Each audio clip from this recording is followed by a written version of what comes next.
Greetings, ladies and gentlemen, and welcome to NileED. Verb tenses in English may be a bit of a challenge, but don't worry, they could be mastered. Starting with first things first, we'll start with the simple present tense. The first use for this tense is in expressing facts. Let's take an example of a fact. The sun rises at the east. When did this action start? Very far away, since the day was created. So, it rises at the east every morning, and it will not stop. This is a fact. And for this fact, we're using the simple present tense. The sun rises at the east. We also use the simple present tense to express a total truth. I drive a silver car. Now, when did this action start? Since I bought the car. I drive this silver car, and I am going to drive this car until I either decide one day to change the color of this car or replace the car. We use the simple present tense to express regular habits. I drink coffee every morning. Will I stop this? Basically, no.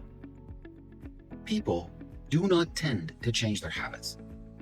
This is why the action is being repeated at a certain frequency. So, as a matter of fact, simple present tense is used for actions that repeat in a certain frequency. Facts, habits, total truths, and scheduled events. The fourth use of this tense is to express actions which occur according to regular schedules. For instance, the English class starts on Sunday. So every Sunday, there's an English class. And the timeline of this action started since the schedule was applied and will not change until the schedule is either changed or canceled out. The second present tense, the present progressive, or the present continuous tense.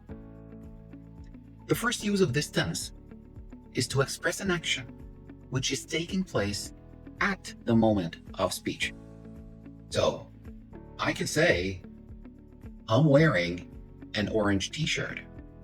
This is what I'm wearing right now.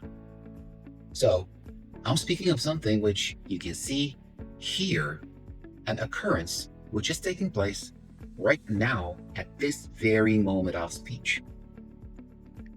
The second use is for planned future. So, in a planned future, I can't just say, I will expand my business.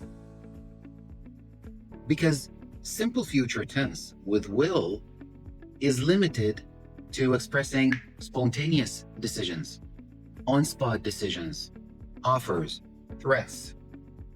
And definitely, expanding a business requires a long process and a lot of planning. So, if I say I'm expanding my business, this doesn't mean that this is what I'm doing right now. No, I'm setting a plan or I'm in the procedure. So, I'm somewhere around the process. I'm right in the process. Also, if you were going to buy a new car, you say, I'm buying a new car. Because this also requires planning. If you're buying a new house, I'm buying a new house. You can't say, I will buy a new house, because you just don't snap your fingers and just go buy a new house. It never happens this way. And yes, the simple future tense with will. It has a very special use. But in this sentence, it usually includes the word think or believe. I think you will all pass your test. Do I have a proof? I don't. This is why I said, I believe I think you will, or I think you will. So if somebody says, I will buy a new house, you better think twice of what he's saying. You should doubt it. But if someone else says, I'm buying a new house. Take that person seriously.